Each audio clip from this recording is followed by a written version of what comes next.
Oh, let me tell you something. Busting makes me feel good.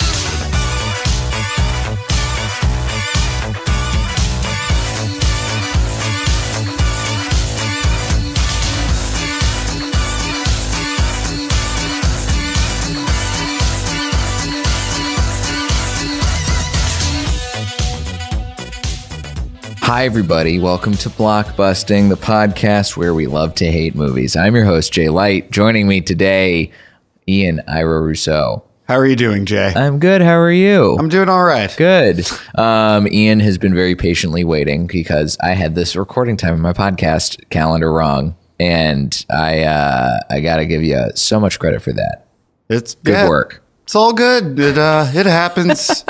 People screw up. Like every comedy show, this one's starting about half an hour late. Yeah. Because that's how comedy works. Yeah, it's You get it. Yep, it is a bullshit business. You're a comedy connoisseur and a comedy performer and a satirist, self-described. Yeah. Of the various top 100 comics lists in Los Angeles fame. Yes, shout out to Ryan the Cable Viewer. Number one. Number one. Yeah. Is he number? I forget. He's not number one on both lists because the second one is you. That's the one you were just like, I yelled at you at the Liquid Zoo. Yeah, who do you think you are? 2006 Time Magazine's fucking cop out. That was by the way, that was the second best like roast. That's up there with the time that you called me Neil Hamburger Helper. Yes, at one of the first. Was it? I don't think it might have been the first time I hosted Potluck or the second time, but you were on Potluck. Yeah, at the Comedy Store, and I called Ian Neil Hamburger Helper after he got off stage, and it was got a big pop. It was a fun moment. Yeah, fun moment in our comedy careers. Yeah, and I'm surprised it wasn't talked about in the documentary. I know. Yeah. Well, I didn't show up in the documentary at all.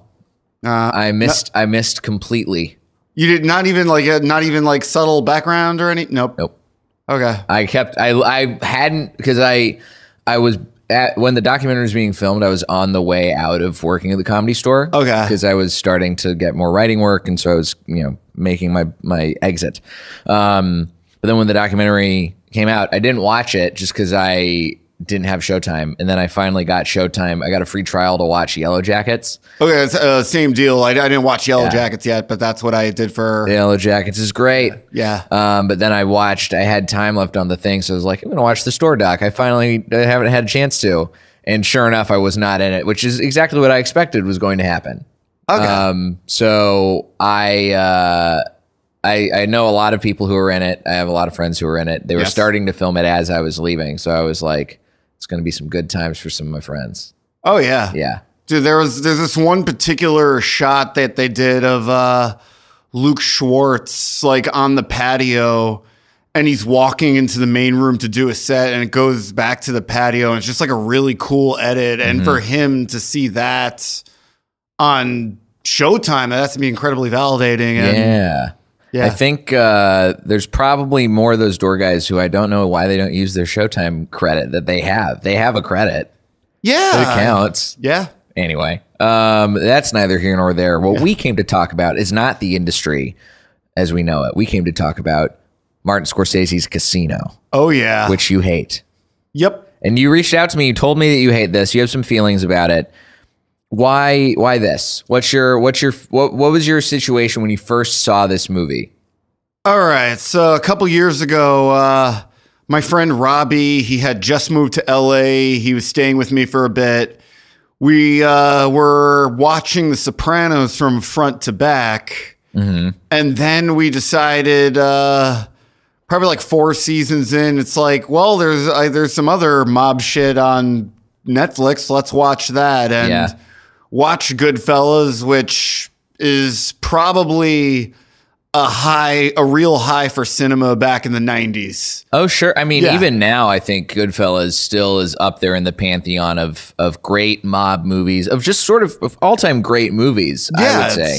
It's just a classic, and there's just like, there's little things about Goodfellas. Like there's one like single shot that took place where they're walking through the kitchen. The Copacabana, classic shot. And it's just like to pull that off, like from a filmmaking standpoint, I can't even process it. Like it was that mind blowing. And then after we watched Goodfellas, we watched Casino. Back to back? Yes. Oh boy. So that was it was definitely to be generous, it was like 1/20th as good as Casino. Or 120 as good as Goodfellas. Right? Yeah. That's what I meant. Yeah. You got listen. It's a long movie. I can see why you would forget what you were watching all the way through. That's how I felt. I watched it for the very first time before we recorded. Okay. And I was so thrown, not because of like the Goodfellas similarities. Yeah, okay, it's going to be a mob movie. I know there's going to be some similarities in the filmmaking and all, and you know, even down to the fact that like Nicholas Pileggi also wrote the script for this in addition to writing Goodfellas. But this movie, it's got a fuck ton of narration. Yes. For like 2/3 of its running time. It's 2 hours of narration and it doesn't need it.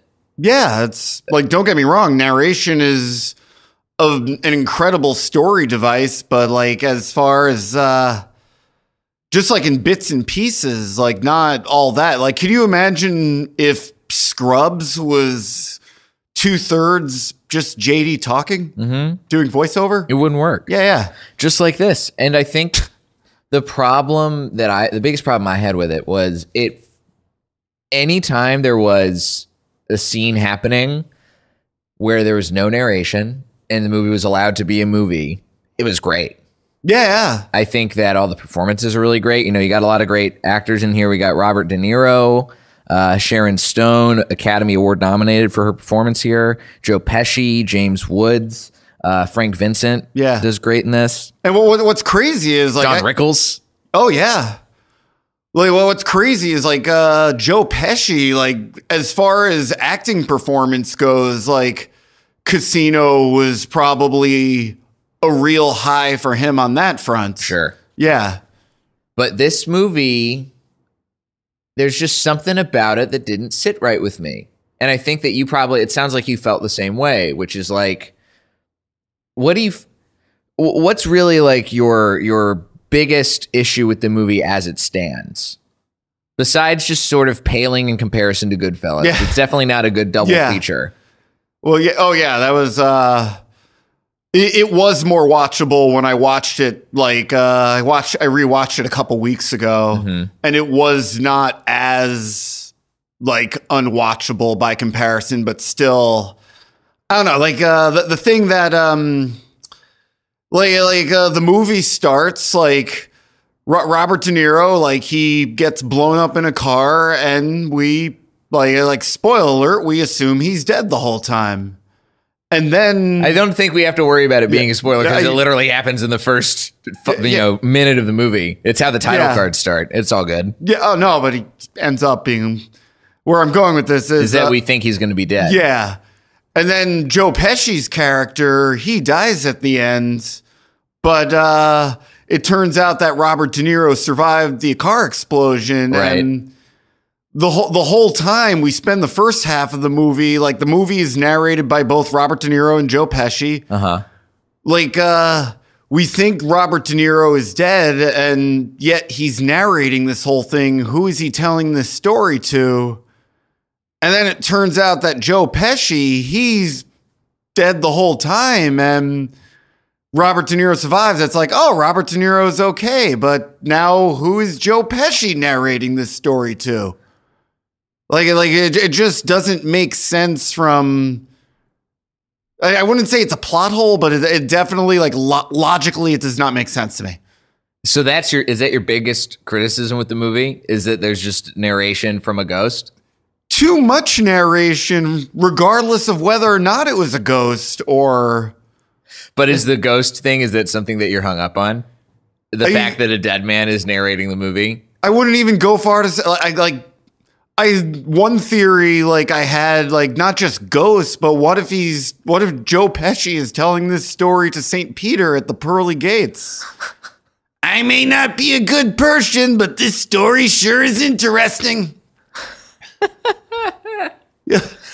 But so here's the thing with that too, right? So if Joe Pesci between the narration, Joe Pesci is actually sounds like he's putting some energy into it. Robert De Niro is sleepwalking through the narration. Oh yeah.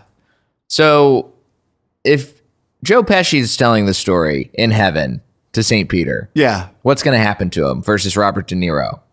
Because Robert De Niro, if he's telling the story at the pearly gates, he's just bored. Like he's not. St. Peter would just St. fall Peter's asleep. just asleep. Yeah. Yeah. He's just napping up there at the podium. And then maybe he'll be like Robert De Niro. He'll be able to sneak by the pearly gates and get into heaven. Sure. Whereas Joe Pesci, as interesting as the story is, nope, down you go. Well, none of the people in this movie are going to heaven. Yeah, they shouldn't. As they shouldn't. Not a religious person, but Heaven. I mean, heaven's full anyway. Yeah. There's too many people in heaven as it is. There's only room for 144,000 people per the Bible. is that really? Yeah, that's what the Book of Revelation says, Ian. Wow, God. I know God really cut it off. There's a hard cutoff. Did he expect Earth's population to explode like advances in modern medicine? I don't think so. But I also don't think that anybody in the Bible thought that anyone's going to live long enough to analyze that and read it. I should read this Bible shit. It's fine. Yeah, I hear good things. There's a lot of stories in there. Yeah. There's a lot of, I mean, that's the other thing. I grew up Christian. I read the Bible all the time. Yeah. For a long time. And there's a lot of there's a lot of fucked up stuff that happens in the Bible. A lot of murder, genocide, incest, all sorts of fun stuff. But nobody ever talks about that. Was this First Testament? Old Testament. The Old Testament. That's how unaware of the Bible you are. You called it the First Testament, rookie. Yeah. Rookie Rousso. It's fun. Like I grew up in a very culturally Jewish family, but we were never religious. Okay. And even I don't apparently the Old Testament, that's the bridge between Judaism and Christianity. Mm-hmm. So this movie, all right, there's definitely an aspect of, I see where you're coming from with the narration thing. Yeah. I'm not worried about the anybody getting into heaven stuff the way that you are and telling these stories, but the narration bugs me because it detracts from the ability to actually tell a compelling story. This movie has a lot of style. Yes. It's got a lot of really cool stuff. Who doesn't love seeing inside of casinos? Who doesn't love all these beautiful top-down shots and seeing all these explosions and the tracking shots that happen throughout it? There's something beautiful and almost romantic. I don't know if romantic is there's a romanticization of casinos that it's it is. Yeah, the shots were beautiful. Yeah, I think it did capture the aesthetic of Vegas. Of Vegas, yeah. Well, I think even from the jump of having the title cards, yeah, doing what Saul Bass and I think Linda Bass is the other person who I would assume they're related somehow, married, yeah, neighbors, brother, sister, whatever, neighbors. But they could be people could live next to each other and be related. Who knows? Yeah, or just have a first the same last name. That could be a wacky thing that I feel like Scorsese would get into.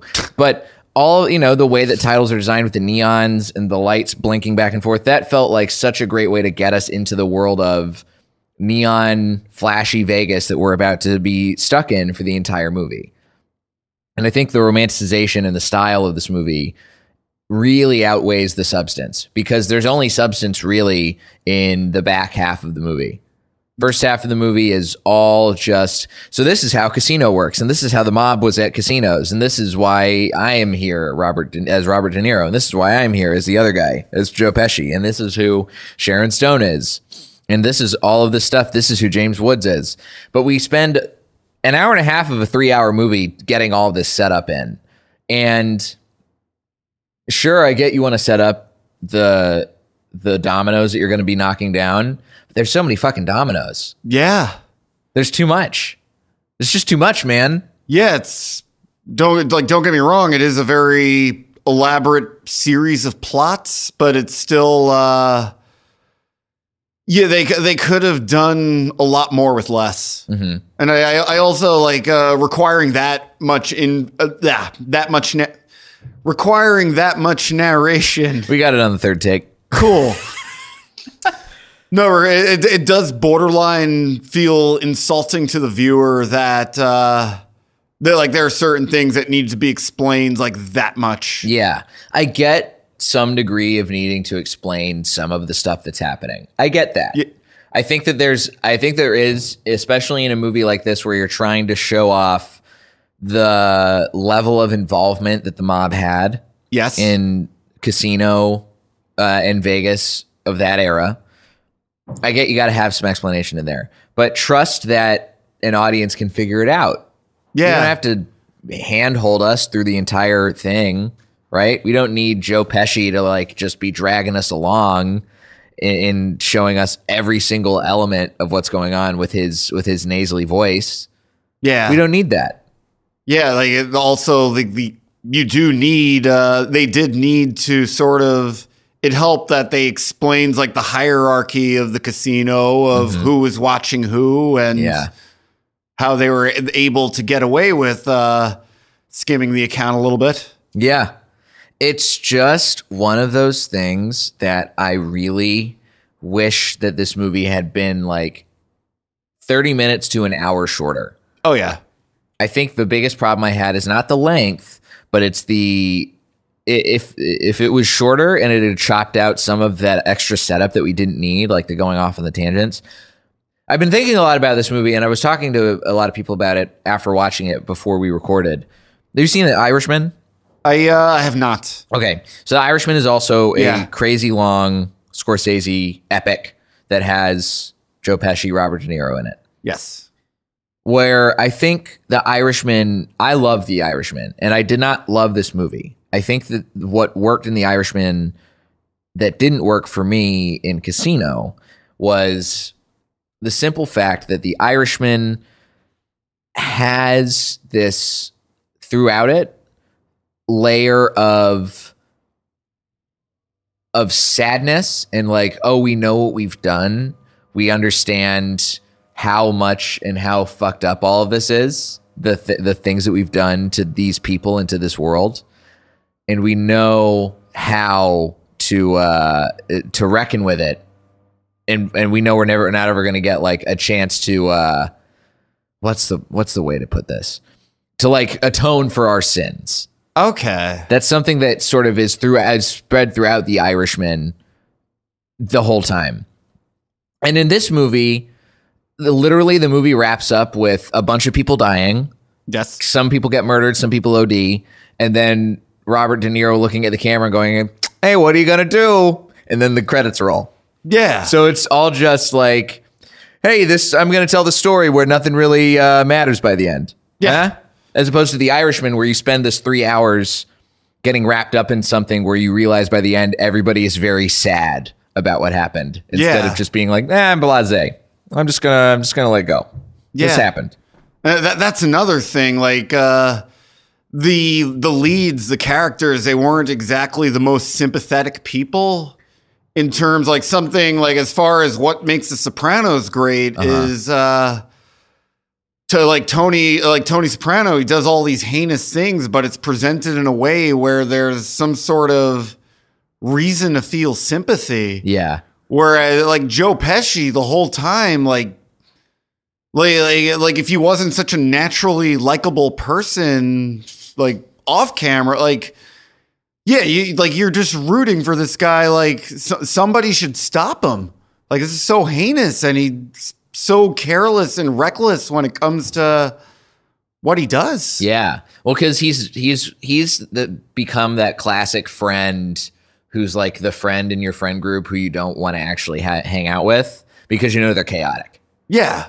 And that's who Joe Pesci is in this movie, because he keeps showing up at the casino after he's been blackballed. Yeah. And causing problems for his friend Robert De Niro, and it's just chaos. Yeah, and he was subtly encouraged not to move to LA or Vegas. That's the second time I've done that. You got a lot of LA on the brain. I gotta get out of the city more. You gotta go to Vegas. Yeah, let's go. Are to you Vegas. a gambler? I've a little bit. What's your game?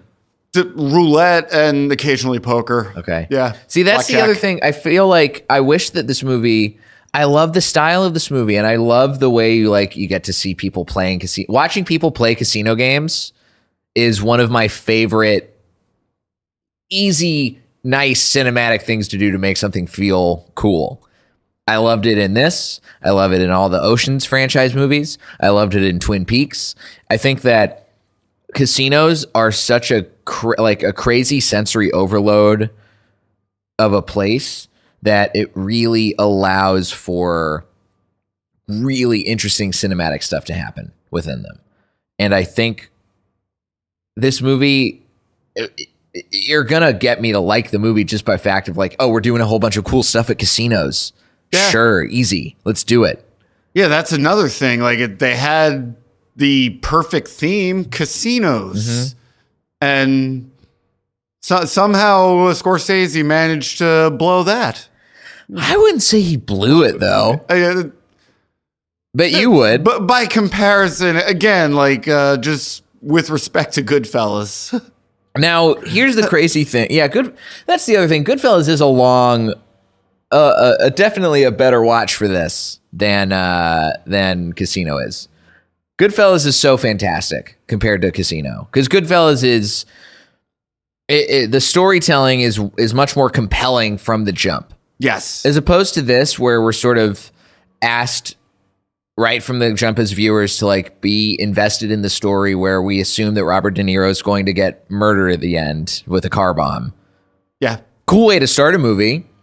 But as you watch and you keep watching, and the way I felt at least, I was like 30 minutes in, I'm like, there's still a lot of narration going on, and they're still like setting up everything that's happening in this world. When are we going to get to the drama of the car bombing? When are we going to get to all the stuff that we are set up to believe is like the cool thing in this movie? That's another thing, by the way. The car bomb scene. Did you catch the dummy? Of course I caught the dummy. Oh, okay. It's a crash test dummy. It looks like he's just folded in half the way no human body would be. Like that's it's a Hollywood funded movie. Like there should be something in the budget. Like it looked silly. Like you could clearly see it's a dummy. I think if they had maybe leaned into, because Scorsese knows how to do some silliness. I think if maybe they leaned into some of that other silliness throughout the movie, it would have been great. Like one of my favorite parts of this movie was in the very end. There's that scene where Sharon Stone and Robert De Niro are arguing outside of his house because she's tried to come back and the cops show up. Yes. And she's throwing stuff at him. And she's like, you motherfucker, I want to get inside. And Robert De Niro's just like talking to the cops. He's like, this fucking crazy bitch is trying to get in my house. What's the fucking deal? And literally, like, he gives a look to the cops at some point after she throws a hunk of grass at him, just like a kind of look. Yeah. And I laughed out loud because that's the kind of silliness and levity that I think Scorsese is capable of putting in a movie like this. Of course. Of having of scenes where you're juxtaposing the crazy violence and actual insanity of characters with people who have to learn how to deal with them. And I think that there's a way that Scorsese marries those things in scenes like that I think is really effective. And there's not a lot of directors who I think can pull that kind of stuff off. But I wish that there was more of that throughout the entire movie. Yeah. I did like the scene when the plane landed on the golf course because it just ran out of gas, and it turns out that they were like police investigating. Oh yeah, it was like the FBI or something. Yeah, and FBI. They just run off. That's great. Yeah, it's super fun. Joe Pesci was just like $100 to whoever could hit who could hit the plane. Yeah. But you know what problem is that happens in like the second hour of the movie. Yeah.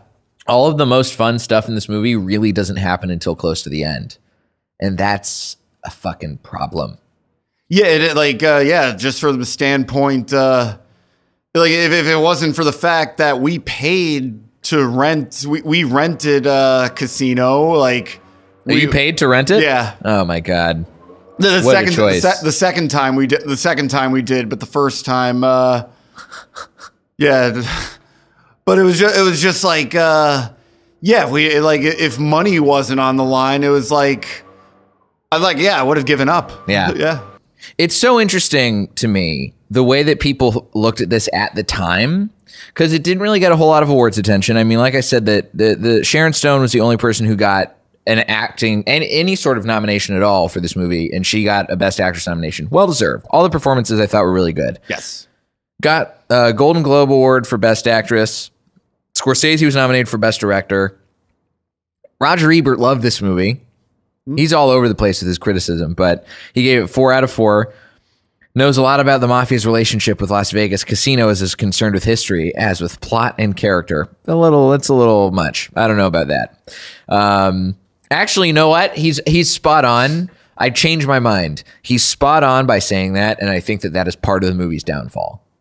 Okay. I think that this movie we don't need to know about the history.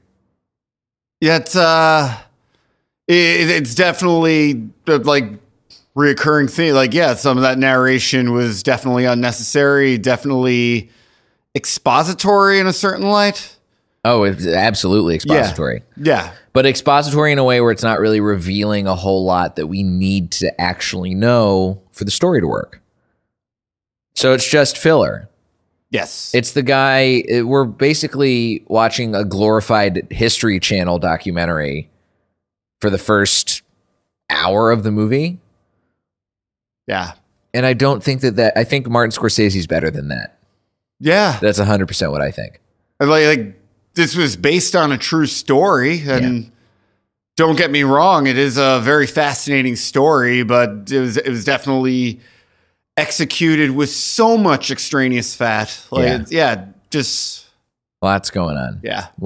Too much going on for sure. If you had to do something that you could fix this movie, what would you do? How would you fix it? Yeah, where to begin? The dummy at the beginning, I would definitely get a real stuntman in there. Yeah. Okay. So yeah, good place to start. Yeah, there's a way to do it. Yeah.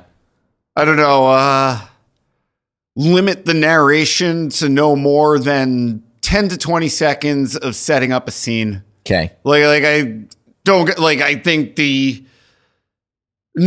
think it's completely objective that this is a movie casted with some of the best working actors in Hollywood, arguably the best.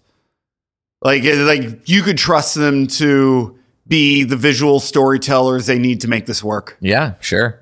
Like you could trust the writing. Yeah. You can trust the performance too. You know, we have everything we need in the actual script dialogue. We don't need bored Robert De Niro and sort of bored Joe Pesci to hit us over the head with everything explaining everything that's going on all the time. Yeah. We don't need it. I do think, like, from the standpoint of Joe Pesci being dead the whole time, why not Robert De Niro do all the narrating if that's make him the focal point, make this a story through his lens? See, I don't mind having multiple characters narrate. I actually think, because like we have Frank Vincent narrating at the very end. I feel like Sharon Stone gets a little narration in there too. I don't mind having multiple viewpoints, but I do think that there's a way in the actual filmmaking of it that can be shown without having to have everything told.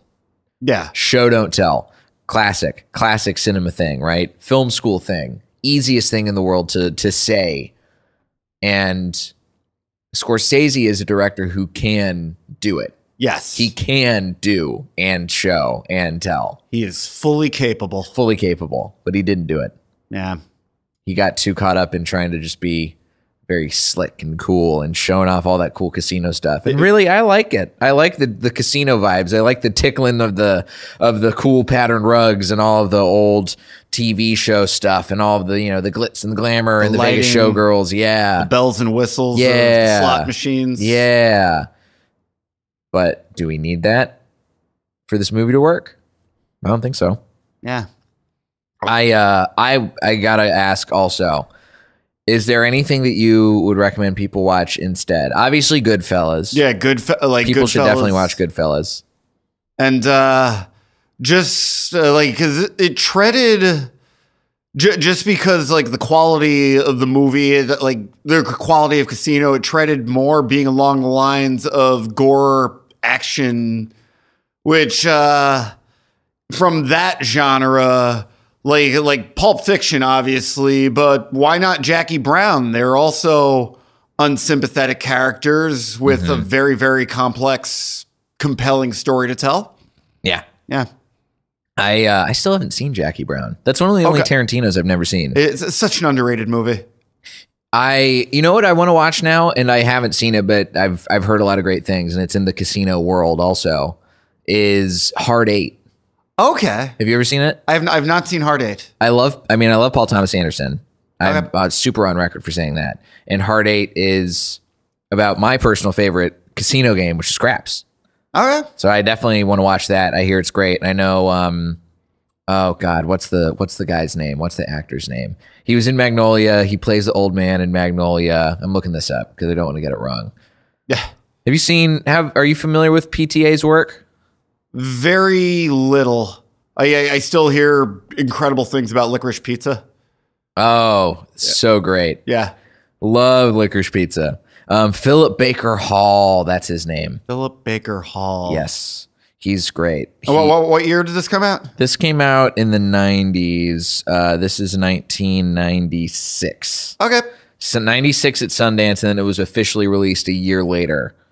Yeah, it premiered. It was in Cannes.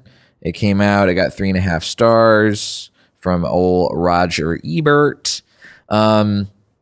Yeah, I gotta check that out. And Mississippi Grind, which I also hear is a good gambling movie. I think maybe, you know what, maybe this is what it is. Maybe I don't really give a shit about seeing a mob movie set at a casino. Maybe I just want to see a movie set at a casino with compelling characters instead. Yeah. Instead of slickness. And I think that's probably why I liked Sharon Stone so much. She's the most compelling character in the whole movie. Yeah, she had it all, and you slowly watched her lose her mind and eventually everything. Yeah. Her life. Yeah. Yeah. It's a real shame. It's a real shame what happened to her character. Yeah. But great for the movie. Oh, yeah. Great for the movie. Ian, Ira, Rousso. Jay, Light. It's been great to have you on, man. And I appreciate you making me watch a 3-hour movie. And I'm gonna go watch. So sorry. I'm going to watch The Batman today. So I've got one okay 3-hour movie under my belt, and I'm excited for hopefully a very good 3-hour movie. But we'll see. Yeah. Where can the listeners find you on the internet if they want to see what you got going on or argue with you about casino? Well, I'm on Instagram, Twitter, TikTok, and Facebook at Ian Ira Rousso. That's at just woke up at IANIRAROUSSO. Nice. There's that little O in there. Can't forget the first O. It's the second O that people will remember. The first one's the one that people might forget. Yeah, it's very. That's why for the longest time I was the longest time I was going by Ian Rousso or just Ian Rousso, but without that O, and it was just because people were misspelling it all the time, and I was like, you know what, I'm going to be more truthful in how I present myself, and people still screw it up. Stand up for yourself, though. That's what you got to do. And then there's also IanIraRousso.com, where I have show listings and the top 100 LA comics to watch. Uh-huh. Yeah. I'm an honorable mention on this year's list. As you and 957 other comics are. Yeah. You actually counted? It's 957? Oh, yeah. Incredible. Great. Cool. Well, you can find me at Diet J on Twitter and Instagram, jlightcomedy.com for show dates. If you like the podcast, consider subscribing to my Patreon. You get a bunch of bonus episodes. You get access to my full film library and some TV shows too. JFlix. Check it out, listeners.